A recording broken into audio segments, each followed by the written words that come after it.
Hi guys, so siguro naman kapag nakita nyo nga ito may emergency video si Chief Kratos, alam nyo na siguro kung anong pag-uusapan natin. Barangay Ginebra is sending Christian Standhardinger to Terra Firma Jeep. Makakasama niya si Stanley Pringle at kanilang makukuha ang mga pangalan na Stephen Holt at Isaac Go. So yes, this is confirmed. Nakakuha tayo ng confirmation from Barangay Ginebra camp that this is true.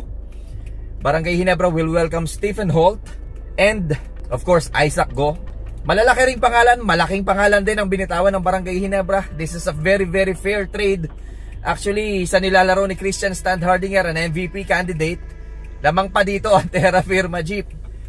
Actually, Stanley Pringle put him in a situation or in a position or in a system that he can create his own shot, that he can create for his team.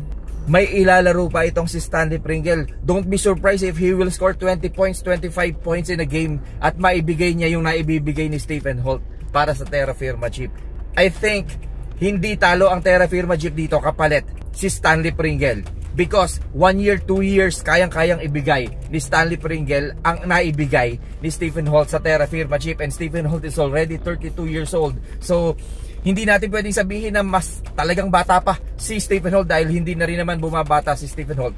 Again, Terra Firma Jeep will got something that they got from Stephen Holt by getting Stanley Pringle, and they are going to get more, even more from Christian Standhardinger versus what they got from Isaac Go. So I think ang Barangay Ginebra, we need to sabihin na natin, magtiwala tayo kay Coach Tim Cone, magtiwala tayo kay Boss Al Francis Chua. All the Barangay Ginebra fans na nagsasabi na medyo lugi kami, bakit ginanyan nyo yung team namin? We love Christian Standhardinger, we love Stanley Pringle.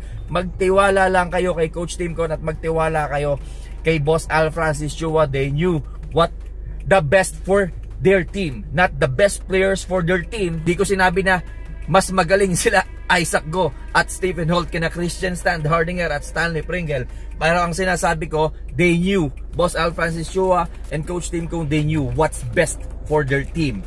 Kung ano man yon, malalaman natin yan sa mga susunod na season. But I'm not expecting Barangay Ginebra to be in full blast dito sa papasok na Governors Cup. Sayang, actually napakaswerte na ng Barangay Ginebra if they will get the championship dahil malalakas ang kupunan sa PBA. But having two new players on their roster na talagang tuturuan pa ng sistema ni Coach Tim Cone na alam natin na hindi madaling pag-aralan, Stephen Holt and Isaac Go, though nakikita ko na they are fit sa system ni Coach Tim Cone. They are very well fit sa system ni Coach Tim Cone. Pero it will take time. Malapit na ang Governors Cup, may papasok pang rookie sa Barangay Ginebra. Hindi natin masasabi or hindi ko masasabi that Barangay Ginebra will be the top 2 teams, but they will be the top 2 teams sa mga susunod pang conference when Coach Tim Cone and his coaching staff had Stephen Holt and Isaac Go into their system. Malaking tulong sila sa Barangay Ginebra, but this is a win-win situation. Sabi ko nga, immediate impact, Christian Standhardinger of course and Stanley Pringle, panalo dito ang Terra Firma Jeep.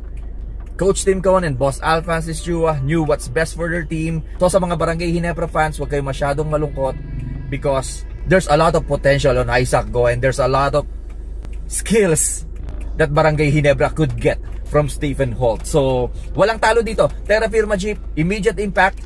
They won the trade. Para sa akin, Christian Standhardinger and Stanley Pringle, if you have those two players in your team na kulang sa scoring, of course mapapalitan yung load na nawala coming from Javi Gomez de Llano. Stanley Pringle, I'm expecting him to average in double figures. Of course Christian Standhardinger as well. So para sa akin, walang masyadong natalo dito. This is a fair trade. Baka nga medyo lumamang pa ng konti ang Terra Firma Jeep in terms of immediate impact na makukuha nila from the two players na kanilang makukuha from Barangay Ginebra. So for the fans of Terra Firma Jeep, i-welcome ninyo yung dalawang napakahuhusay naman na laro na makukuha nyo sa inyong roster. And for Barangay Ginebra, of course, kahit masakit sa kanila, they will welcome Isaac Go and Stephen Holt sa kanilang kupunan. Alam mo naman kung paano magmahal ang mga Barangay Ginebra fans. Basta nagsuot ka ng red and white jersey of Barangay Ginebra, kabarangay ka. So, Stephen Holt and Isaac Go will have the best time of their lives wearing Barangay Ginebra jersey.